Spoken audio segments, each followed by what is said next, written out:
Happy New Year, everybody. Happy New Year. Welcome to 2022. And we're not getting into the C63 today. We're going to be getting into the Q60. So let's go for a walk and let's talk about it. All right, so first thing I want to say is Happy New Year to everybody. I really appreciate you guys. I hope you guys are having an amazing 2021. And now for 2022, I hope you guys continue to be blessed and achieve all your goals. But what I want to say is this, guys. 2022 is going to be a little bit hard for the channel, but anyways, let's get in the car, let's talk about it, let's go. Man, I sure do love how this car looks like on just stock wheels, like stock red sport wheels. Let's do a quick startup for you guys. Let's hop in the V.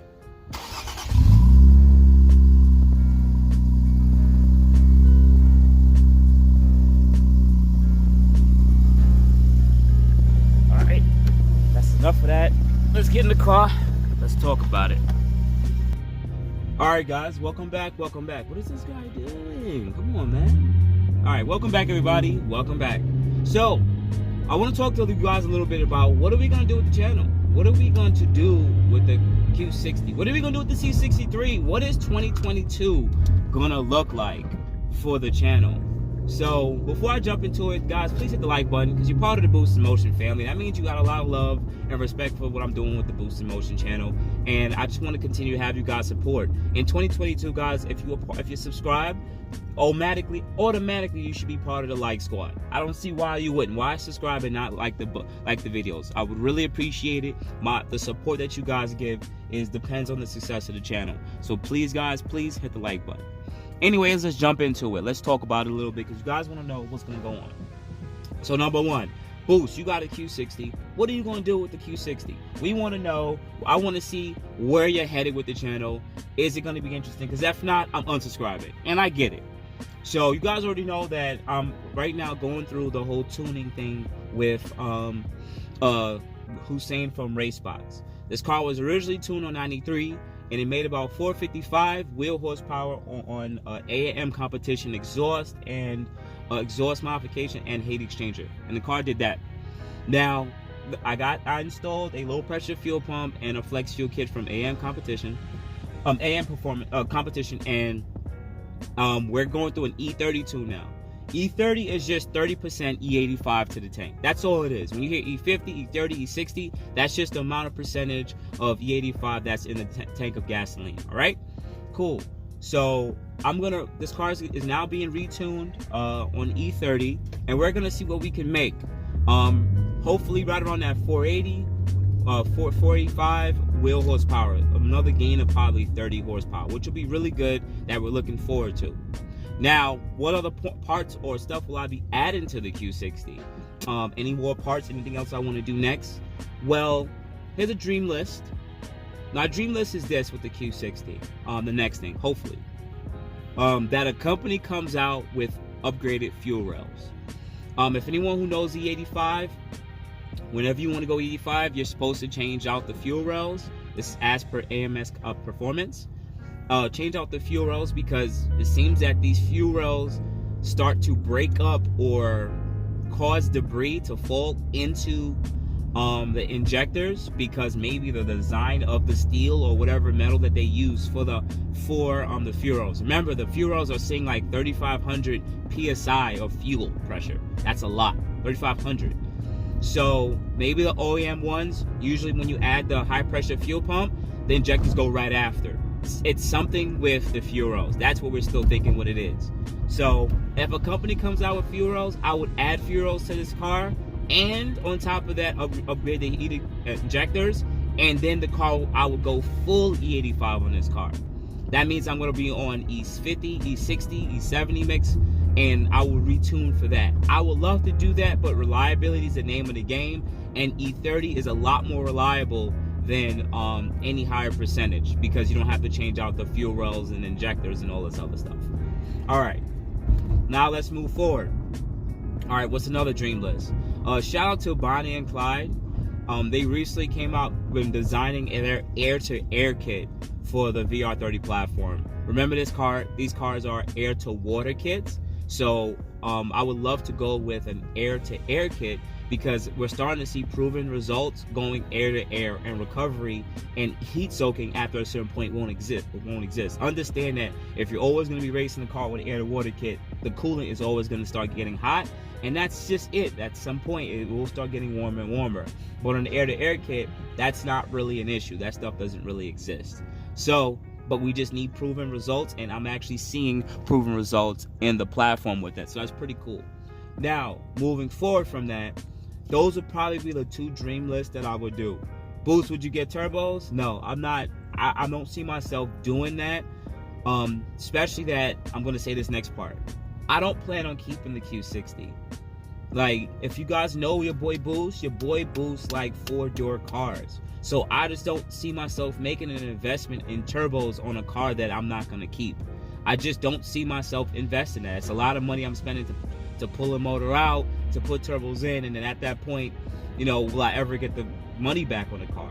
So I don't see myself doing that with this car, even if the turbos start going. Moving forward from that, also knowing that the market the way it is, I know I can still sell this car. Yo, what are you doing? Move up, shorty. What are you doing? Yo, shorty, you could have been made a left. Yo, this is why New York City sucks. Y'all are shitty ass drivers. Shitty fucking drivers, yo. Wasting my motherfucking time. Anyways, so moving forward, because that freaking lady was wasting my goddamn time. I'm actually going to go get E85 right now for the Q60. So we're going to take a quick break from that right now. Just a quick break. And then we're going to have a discussion, all right? You guys also want to know why I don't do E85 on my car? This is the only gas station in Brooklyn that sells E85. And none of these people are putting E85 in their car. Just imagine driving half an hour to go get 85 and wait for a bunch of people that don't need the 85.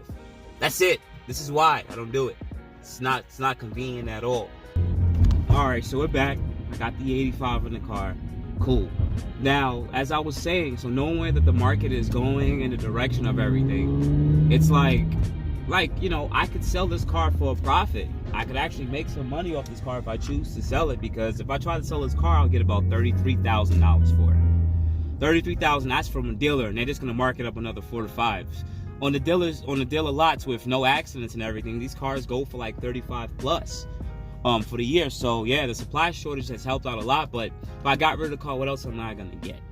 So that's its own little cataclysm there.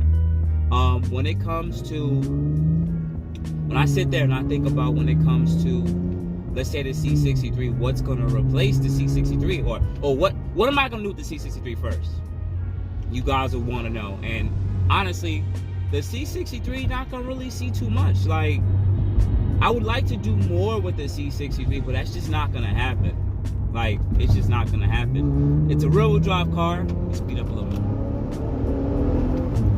It's a rear-wheel drive car, and it just doesn't hook. I like all-wheel drive, guys. Like, it really hooks. It does more control in it. Right now, I just launched, and it was perfectly fine. And the C63, it is going to dance. Okay, it's gonna dance around, which is kind of fun in itself, but it's not fun all the time. So the driver control that you give the C63 is fun, but it's not fun because you don't really have that much driving control. But but moving forward with the same statement, the C63, I may do full catted downpipes, but I don't really. They're about $1,500, and there's not much more power that can really be had through the exhaust. I already have a secondary cat delete. I already have intakes. You have to drop the transmission and install that. So when I go to sell the C63, I'm not going to want to sell it that way. I'm going to want to take that out. Or I might just leave it in and say, fuck it. You know? I don't really believe in modifying certain... This guy is making... There's another Infiniti dude being an idiot. What's going on with these Nissan Infiniti people, man? Anyways, when you guys see that they remove the paint from the tail lights, I mean the license plate, that's for the speed cameras and stuff. Because when it takes a photo, the camera reads it based on how solid the letters and numbers are. And if it's solid, if it's not being shown, then you can't really get a ticket. It's its own little way to go around the speed cams and stuff. But anyways, after that, like, the C63 is not gonna really see too much. Like, I would like to make more content with it. It's making like low 500s to the wheel, but I'm not going to see myself getting a tune, investing $2,000 in tuning, and another $2,000 for transmission tune. That's $4,000 for what? A car that makes what, mid to low 500 wheel? No, there's no real return in investment. So the C63 would have to go at some point, and just like the Q60, if I sell it, will sell at a profit, or maybe some of a profit. So if I got rid of both cars, what would I get? What will be relevant for the channel? Because I still want a car that I enjoy driving for myself, but I gotta still make something that's relevant. And remember, my channel's not big about racing. I live in New York City. There's really no places to open up and do that type of stuff unless you're a street racer. Shout out to them brothers, but they doing it for the cash. You know, I would be just doing it for viewership, and that doesn't really always entail that I'm gonna be, you know, getting a crazy amount of views. You know, so what would I do? Dream list, to be honest, I want a real build for the channel. I want to build like a 700-800 wheel horsepower G37 coupe. Yes, no one else has done it. No, everyone has built fast 370Zs and stuff like that, but I'm an Infiniti guy, and I've always wanted to own a G37 coupe, and it's going to be an all-wheel drive, and I would love to twin turbo or supercharge it and make a lot of power, because that car wouldn't be for the streets. I would really trailer that car to a Poconos raceway and all these high-end horsepower events, and just be represented for the Infiniti VQ gang out there. I would love to do so. And actually build that car. It won't be full bolt-on, it would actually be built. I would buy a separate VQ block, put rods and pistons, and then really do a build. It'll be content that would take months to complete, but it'll be good to actually see the process and actually see where this car, where the G37 will end, or could actually make. And I know most of you guys are saying, but Boost, why don't you just keep the Q60 and just add pure turbos to it, or just build this? Once again, I don't really love this car like that. But then Boost, why would you waste your money on a G37? Because it'll be a race car. I'm not gonna invest so much money into a $30,000-$35,000 car to build it when I could just get a G37 that costs $5,000 to $10,000. I'm gonna finance the car anyway, pay like $100. I'm not putting down no money on it, period. And I'm literally just gonna take it, put some coilovers in the lips and spaces, and then immediately start getting built on a twin turbo kit or a supercharger kit, and whatever, and go VR transmission swap, and or maybe a pure transmission build on that transmission. Both ways is gonna get, that car is gonna be I'm trying to do that car right, and make 700-800 wheel, because it's not gonna cost as much. I can buy those motors for $1,000 or less. If I pop the motor, I could always add another one. The parts are available. VR motors are just expensive. Like, it's just gonna be a little bit more expensive. And honestly, I don't want to build a race car with a freaking Q60. I'd rather just do it a G37, because it's not gonna be my daily. Now, moving forward from that statement, so then what's gonna be your daily? Honestly, I would dream for my daily to be an E63S. But once again, the market is so expensive. That car used to be a high 60s. Now it's like 80,000 and up, and there's a shortage of them, so there's all of them getting marked up. $80,000 for E63 is quite expensive for me. I don't make that much type of money. I make decent money for myself, but that's gonna be a lot of money I won't be able to afford. I would have to not do the G37 at all and just have the E63. But what would that translate to the channel? You guys don't care about Mercedes content. It's like, if you go to some YouTubers, if they have an E63, they'll have 300, 400,000 views, but because they're a different type of content channel, right? They have different cars. My channel is mostly Infiniti related, so you guys are not gonna really care about it. You're like, yo, I respect that car, but unless I'm racing a bunch of people in that car, then it just really won't translate that much. So that's just really it. Like, I would like that, and that's really it. To be honest with you guys, I don't know honestly what's really next. So what I'm really gonna choose to do is just cruise with the two cars that I have and see what we can just do from there. And then when the opportunity presents itself, I'll jump on an opportunity. You never know. But moving forward from that, I do want to have little segments in this channel where I talk to other tuners, maybe tuning companies that make parts, and bring some more parts to the market. I did something like that last year and the year before with Drop Bear LLC, Mike Mixon, and he gave so much knowledge and information about how to build you guys cars, and a lot of you guys missed it because you're like, wow, this video is like an hour, but there was so much nuggets, and I really like doing that. I like talking to people, so I think that's something that I'm really going to do with other tuning companies and companies that come out with parts, and or maybe just influencers and other YouTubers, and bring them on maybe once a week. I'm probably going to call like Bring the Boost or something like that and have conversations with them. I think that'll be really good, because then I can use my platform to show that there's other relevant people in the platform that you guys may enjoy, because I'm just one guy. You know, I'm not going to be the most charismatic, the funniest dude to be around, and I understand that. So there might be other people such as Frankie. You also got Speed Cultures. You also got my boy Double R. We all make similar content, but it's different. You know, we all have a different. To me, I look at it as a pie. There's all different. There's a bunch of pieces on this pie, and we all can get a slice of it. And I think that's just a good way to just show back the love to the platform of YouTube. Show back the love to YouTubers, companies, and or tuning companies in the platform. Just to show some love and share some knowledge, because I think it'll just be really good and beneficial to you guys. Outside of that, once again, I'm still going to make videos on DIYs if I can. I'll still try to give informative content, make cheat lists and cheat codes, and make your modding journey a lot easier and to get things done. So that's still going to be the way it is. It's just that, you know, for the last couple months, I just really been taking time off and just really been chilling and focusing on other things.